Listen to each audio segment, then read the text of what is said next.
Kello on 6 aamulla. Nyt on lauantai, 14. päivä. Eilen ei tapahtunut sen ihmeellisempi, kun siirryttiin tänne ja hengailtiin tuolla jossain rantaravintolassa ja syötiin. Mä nyt lähdin aamukävelylle, kun mä heräsin tossa ja ajattelin, että nyt pääsisin lentää tuota dronea, kun eilen oli vähän kova tuuli ja sitten tuli pimeätä, niin mä en enää viittinyt. Nostin tonne yläilmoihin ja katsoo vähän, miten pieni tää saari oikeesti on. Tänään ei ole mitään suunnitelmia, tytöt menee snorklaamaan. Itsehän en lähde. Kiinnostaa hevon helvettiä koko touhu. Mennä sukeltelee jonnekin suolaveteen. Ei kiitos. Niin, mä koitan keksiä tää saarella sitten jotain muuta, tai sitten mä menen käymään jollain toisella saarella. Katsotaan. Täällä näkyykin jo pientä auringon nousun vivahdetta. Tuolla Lombok näkyy tuossa toisella puolella oikein selkeästi. Mun mielestä toi näyttää ihan hienolta.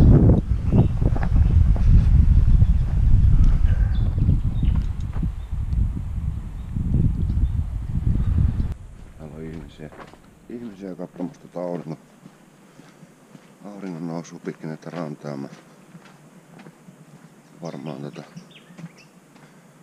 haluavat olla rauhassa eikä kuunnella mitään pöristelyä. Täytyy etsiä joku vähän hiljaisempi paikka tästä rannalta. Ne ihan noissa ravintoloiden noissa tuoleissa tuolla ja noissa ihme sohvasysteemeissä ne istuskelevat ja katselevat tuota maisemaa. Joka ei kyllä ole mitenkään huono, pakko sanoa. Erittäin mukava. Erittäin mukavalta näyttää tuo. Se on hevo. Ei hevo, mutta pon.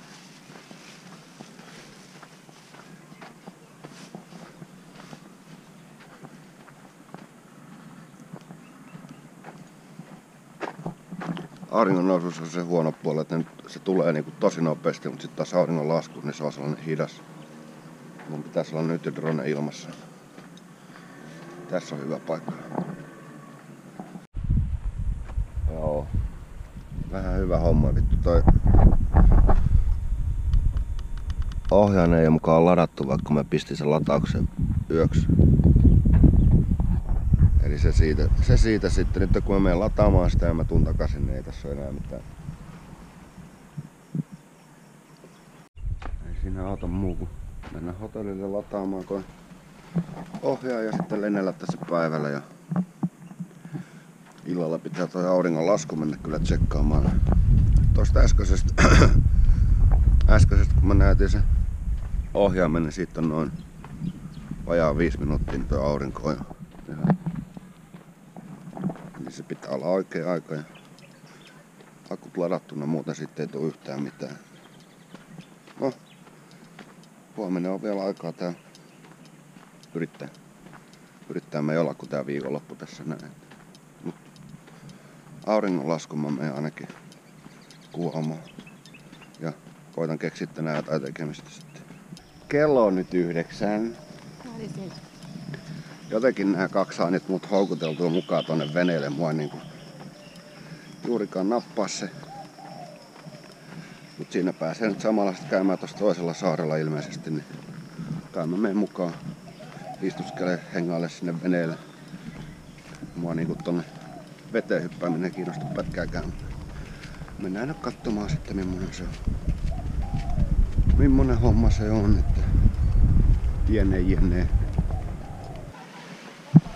Lombokin vuoret siellä. Täällä on tosi rauhallista. Ei täällä nyt ainakaan tälleen huhtikuussa niin hirveästi ihmisiä on. Ei oo ihan hirveästi. Tosi rauhallista. Täällä illallakaan ei oo mitään meteliä, kun täällä nyt ilmeisesti hallitus oli päättänyt, että nämä rannat pitää siivota.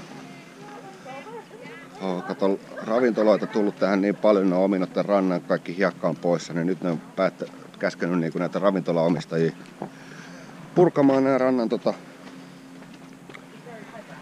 terassit ja nämä tällaiset tästä näin, ja sitten siihen laitetaan hiekat ja kaikki, että sitten tulee taas oikein ranta. Ja jos ravintoloitsijat, niiden pitää tälle puolelle rakentaa sit uudelleen ne systeemit, että ne voi jatkaa bisneksen tekoa, mutta rannat pitää kuulemma siivota. Se on alkanut jo tuolta päin. Ne purkaa noita juttuja ja oli tuolla toisella Gili Travangilla oli vissiin sieltä alkanut tää koko systeemi. Nyt täällä myös Gili Eerillä niin on tää sama homma. Koska ne haluaa ilmeisesti, että niin ranta on ranta, että se on ihmisille eikä ravintoloille. Että voi harrastaa sitten rantapalloa sun muuta loikoilla rannalla.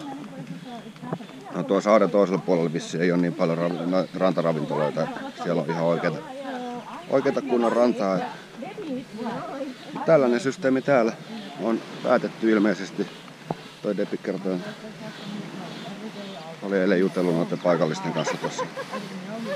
Tällaista on tapahtunut ja ei nyt mikään huono asia.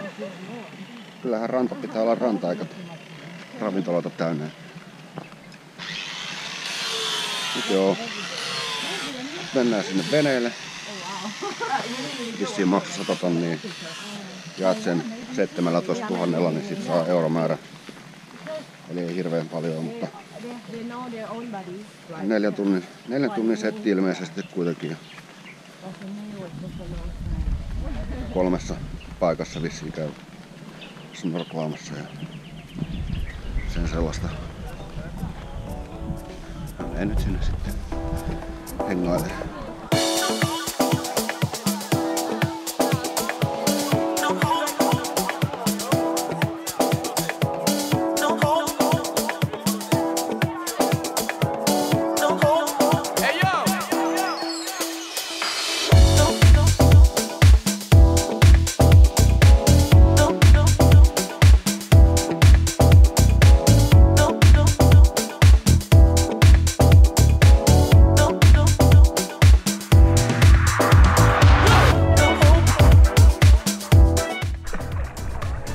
Snorkelointi nyt menee vähän tämmöiseksi perussuomalaiseksi polskimiseksi.